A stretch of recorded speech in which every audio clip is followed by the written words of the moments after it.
Hey guys and gals, hope all of you are doing well. Today's topic is Kaikane Smith's private English teaching vocabulary and slang. Okay, let's start off with the grill room. What is the grill room? It's the learning or language center where you teach. Next, the flip, the lesson. Coin or coins is the money you make per lesson. Flipping burgers, basically doing private lessons.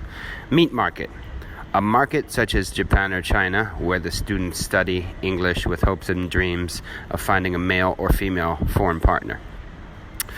Next, a cunning-linguist, a private English teacher who always appears to be hungry by being overly nice, seductive, and charming with the main intent on having a sexual encounter with his or her private English students. LC, Learning Center or Language Center. HT, Head Teacher at an ELC, English Language Center or English Learning Center or school. Fake ass, a fake non-native English speaker who attempts to teach the English language. An English slut or English whore.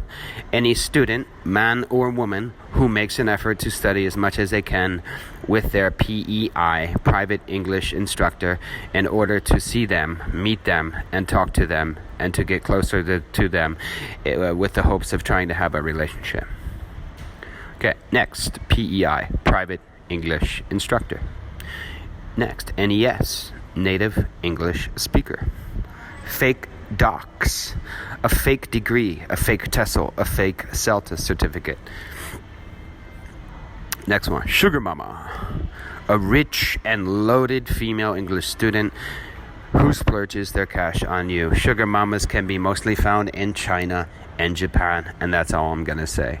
Sugar daddy, a rich and loaded male English student who splurges their cash on you. Again, sugar daddies will be mostly found in China and Japan. Next one, rogue student, a student who suddenly stops studying and disappears without a trace. No-show, a student who doesn't show up or pitch to your lesson for some unexplained reason. Hooked and booked, a student who is hooked on your lessons and teaching style and continuously studies with you flawlessly. Lifetime learners, a student who is deeply infatuated with your lessons, yourself, and your teaching style.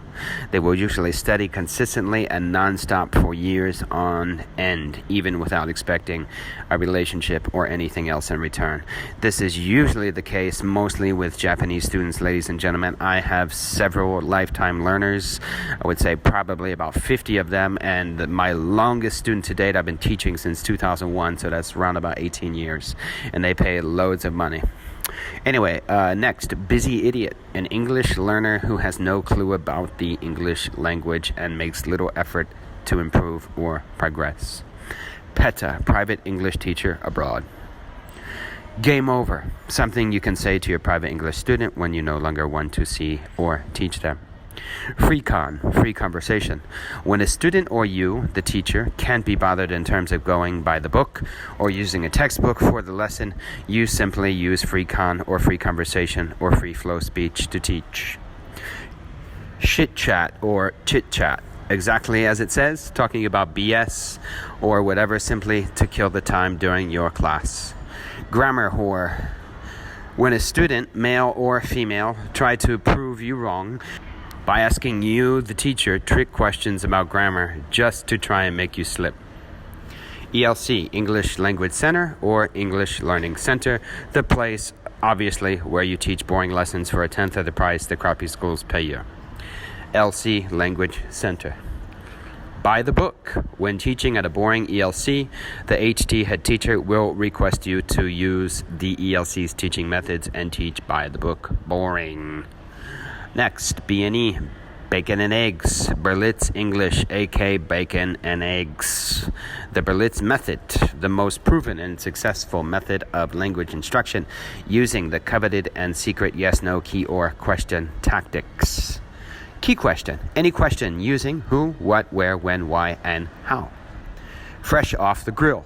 First-time or beginner ESL students who haven't got a clue of what to do or where to begin when it comes to learning the English language.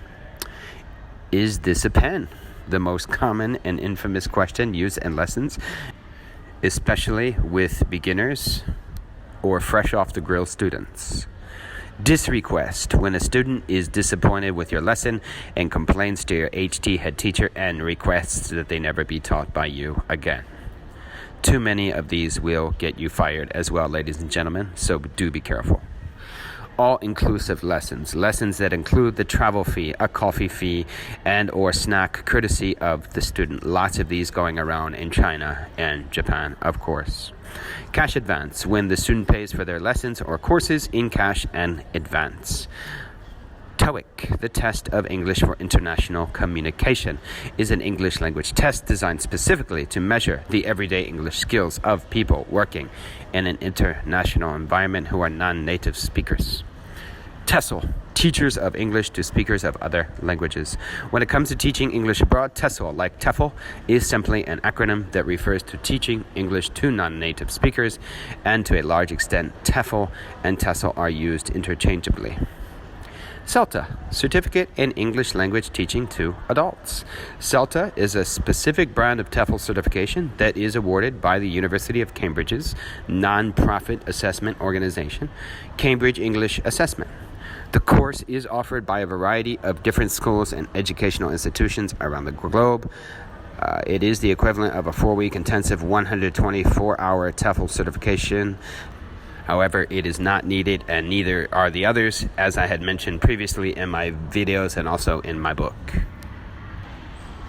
TOEFL, Test of English as a Foreign Language, is a standardized test to measure the English language ability of non-native speakers wishing to enroll in English-speaking universities. The test is accepted by many English-speaking academic and professional institutions.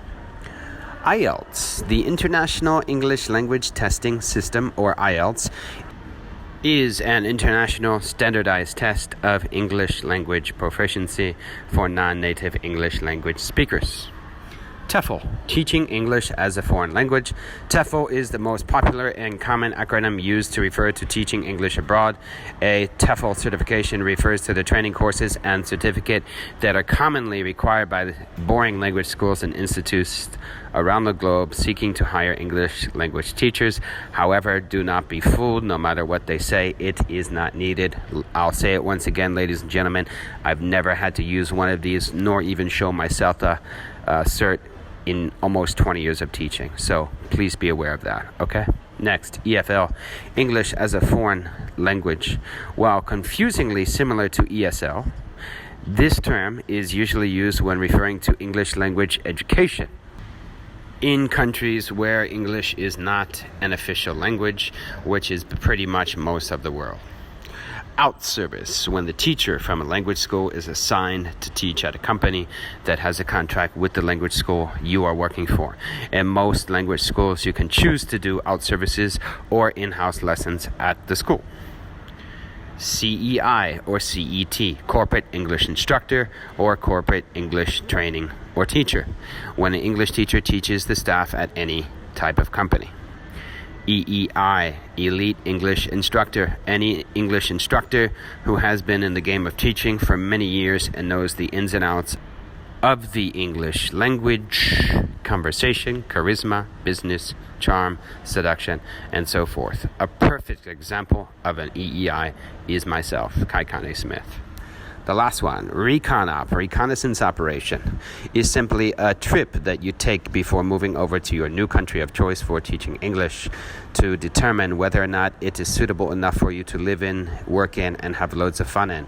I do recommend doing recon ops for anywhere from 3 months to 6 months, even up to 9 months. You can do it once or twice or 3 times. Well, that's it for today, ladies and gents. Be sure to check out my website, GetRichTeachingEnglish.com, and get my book if you haven't yet. And feel free to book a private one-on-one consultation if you want to get the best advice possible on how to find a rewarding ESL teaching job abroad and know the best places on where to move to teach English overseas, and to learn the secret tips and tricks of teaching and how to make tons of money in the process.